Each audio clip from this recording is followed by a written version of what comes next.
Dictation start होगी 5 second बाद। Yes महोदय, देशी रियासतों में प्रजा की दशा अत्यंत दयनीय थी। कुछ जमींदारों, ऊंची जाति के लोगों, नरेशों के नाते रिश्तेदारों को छोड़कर सामान्य जनता, विशेष रूप से किसान, बड़ा ही कष्ट में जीवन बिता रहे थे। देशी रियासत को निरंकुशता और निर्धनता का निचोड़ कहा जा सकता था। कभी कभी मर्जी होने पर नरेश लोग कुछ लोगों के साथ उदारता का व्यवहार भी कर देते थे, लेकिन सामान्यतः उन्हें अपने ऐशो आराम और अपनी निरंकुश सत्ता की ही चिंता रहती थी। देशी रियासतों की संख्या लगभग 700 थी, जिनमें से हैदराबाद, कश्मीर, मैसूर आदि रियासतें काफ़ी बड़ी थीं और कुछ रियासतों तो ब्रिटिश भारत के किसी एक गांव के बराबर छोटी थीं। कुछ रियासतों का क्षेत्रफल केवल कुछ एकड़ ही था, लेकिन इन्हें देशी रियासतों के सारे अधिकार और दर्जा प्राप्त था।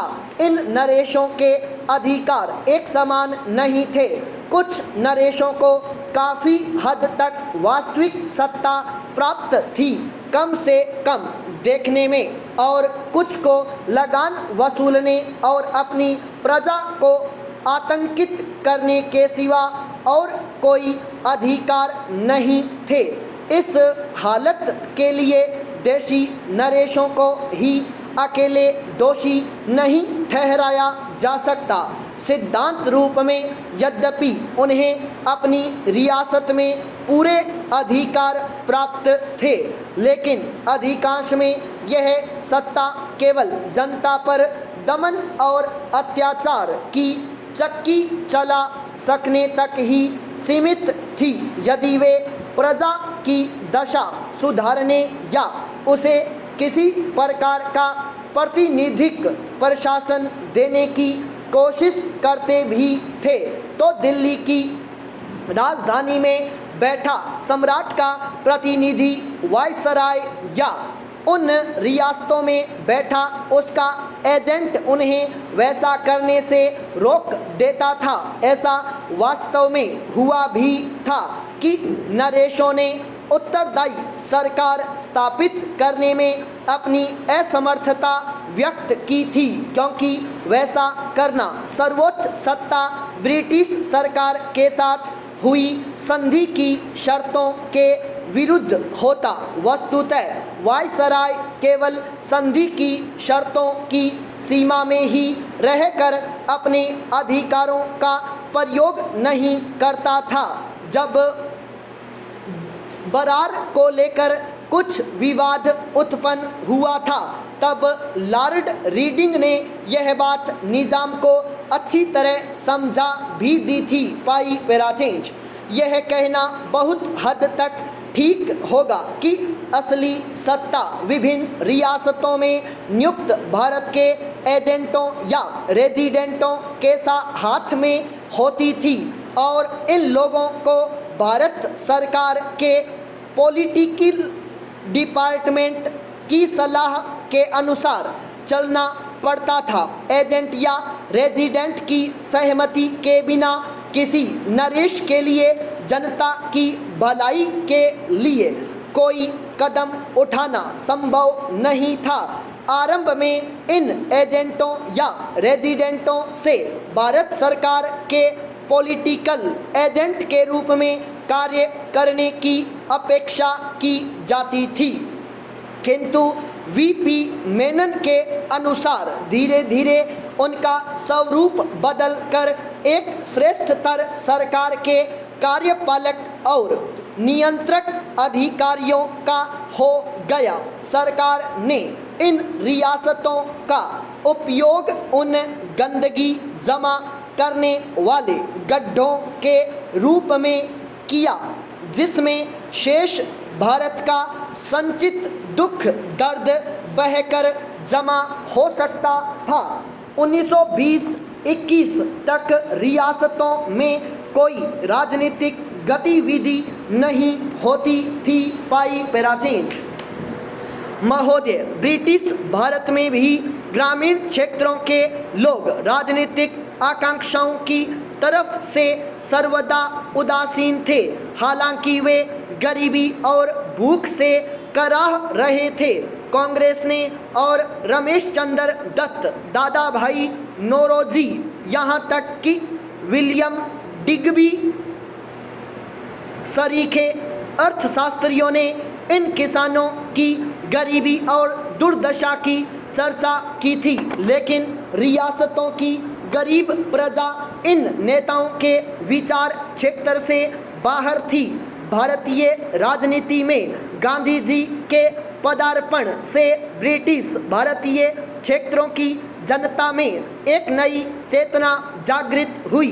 देसी रियासतों में भी ब्रिटिश भारतीयों की राजनीतिक गतिविधियों के कारण कुछ सुगबुगाहट होने लगी। 1922 में देसी रियासतों के नेताओं की एक बैठक पूना में NC केलकर की अध्यक्षता में हुई। रियासतों में नागरिक स्वतंत्रता लेशमात्र भी नहीं थी।